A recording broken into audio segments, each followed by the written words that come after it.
Salam hörmətli müəllimlər, hər vaxtınız xeyir olsun. Mən müəllimlərin işə qəbulu və sertifikasiyası üzrə təlimçi tarix müəllimi Rəhman Polad. Bugünkü mövzumuz Amerika Birləşmiş Ştatları Konstitusiyasının yaradılmasıdır. Amerika Birləşmiş Ştatları Konstitusiyası nə zaman yaradılıb, hansı mərhələlərdən ibarət olub və hansı xüsusiyyətlərə malik olub? Bunu qeyd etməzdən əvvəl, ilk əvvəl vurğulayaq ki, Konstitusiya nədir? Konstitusiya hər hansısa bir dövlətin və ya təşkilatın hüquqi əsasını və idarə olma formasını müəyyən edən fundamental prinsiplər toplusudur.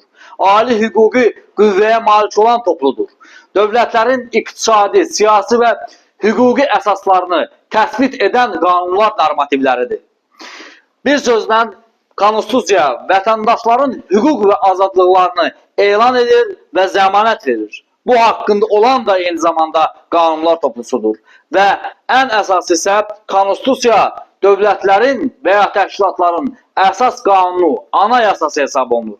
Yəni, digər nizamnamələr, əsasnamələr, qanunlar, qərarlar, fərmanlar, hər bir məsələ Konstitusiyadan öz əsasını götürür, çıxarışını götürür. Buna görə də Konstitusiya dövlətlərin əsas qanunu hesab olunur. Keçək indi Amerika Birləşmiş Ştatlarının Konstitusiyasına. Qeyd edirik ki, Amerika Birləşmiş Ştatları yarandıqdan sonra vahid mərkəzi hökumətə ehtiyac yarandı. Buna görə də 1787-ci ildə Filadelfiyadakı ştatların nümayəndələrinin təhsis məclisi 1787-ci ildə Amerika Birləşmiş Ştatlarının Konstitusiyasını qəbul etdilər. Beləliklə, ABŞ Konstitusiyası yaranmış oldu. Və ABŞ Konstitusiyasına əsasən dövlət hesab olunurdu Amerika Birləşmiş Ştatları Federativ Respublika və hakimiyyət 3 qola bölünürdü. Qanunverici hakimiyyət, icra hakimiyyəti və məhkəmə hakimiyyətinə. Və eyni zamanda bu həmin yaradılmış olan sistem mərkəzi hökumət və əyalətlər arasında olan hökumətlərə bölünən bir federal sistemi əhatə edirdi. İndi isə keçək hakimiyyətlərin bölündüyü bu 3 struktura, 3 qola. Ali qanunverici orqan hesab olunurdu Kongres, icra edici orqan hesab olunurdu prezident hakimiyyəti, məhkəmə hakimiyyətdə ali məhkəmə ilə bağlı olan məsələ hesab olunur. Ali qanunverici orqan olan Kongres 2 palatadan ibarət idi. Yuxarı palata və aşağı palata. Yuxarı palata senat hesab olunurdu və hər bir ştatdan 2 senator təyin olunub senata göndərilirdi. Aşağı palata isə nümayəndələr palatası hesab olunurdu. Birbaşa xalq tərəfindən seçki ilə qəbul olunurdu. Seçilirdi, deməli, aşağı palatanın üzvləri. Daha sonra qeyd etmiş ki, burada icra edici hakimiyyət qolu, yəni prezidentin rəhbərlik etdiyi icra orqanı hesab olunurdu. 4 ildən bir seçilən prezident rəhbərlik edirdi, xarici siyasətə nəzarət edirdi, qanunları icra edirdi, deməli, qaydalara, qanunlara veto qoya bilərdi, orduya ali baş komandanlıq edirdi, ali məmurları seçirdi. Bu da deməli, icra hakimiyyətinə aid olan məsələ hesab olunacaqdır. Daha sonra məhkəmə haqqında qeyd etmişik, ali məhkəmədən söhbət gedir. Hakimləri senatın təsdiqi ilə prezident tərəfindən ömürlük təyin olunurdular. Qanunların və qaydaların konstitusiyaya uyğunluğunu müəyyən edirdilər.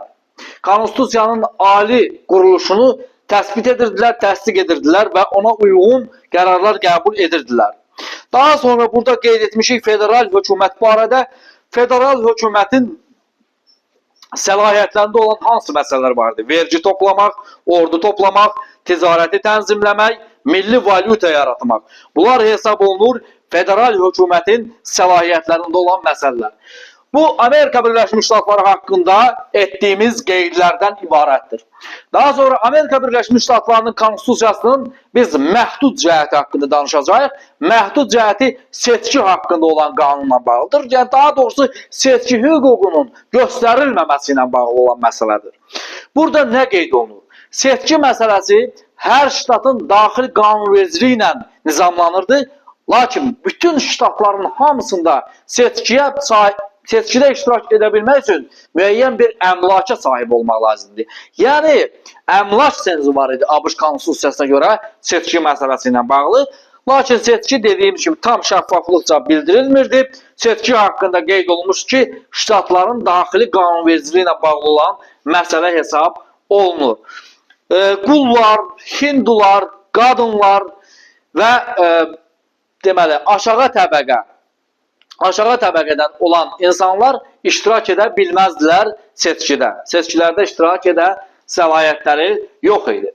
Daha sonra biz burada qeyd edirik ki, 1789-cu ildə Amerikanın ilk prezidenti seçildi. George Washington ilk ABŞ prezidenti oldu.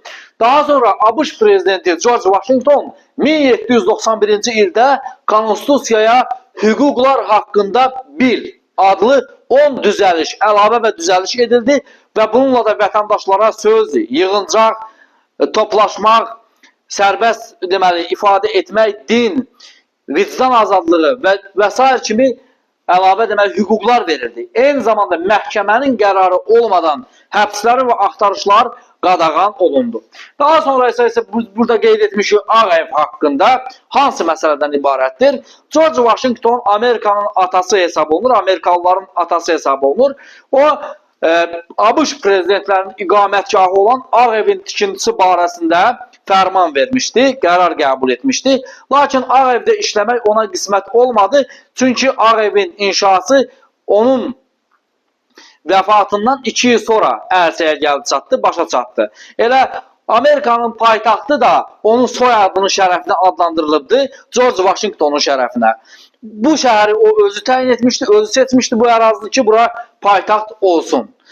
Və orada bir deməli Washington'un abidəsi yerləşdirilmişdi. Yəni Washington'un abidəsi qurulmuşdu.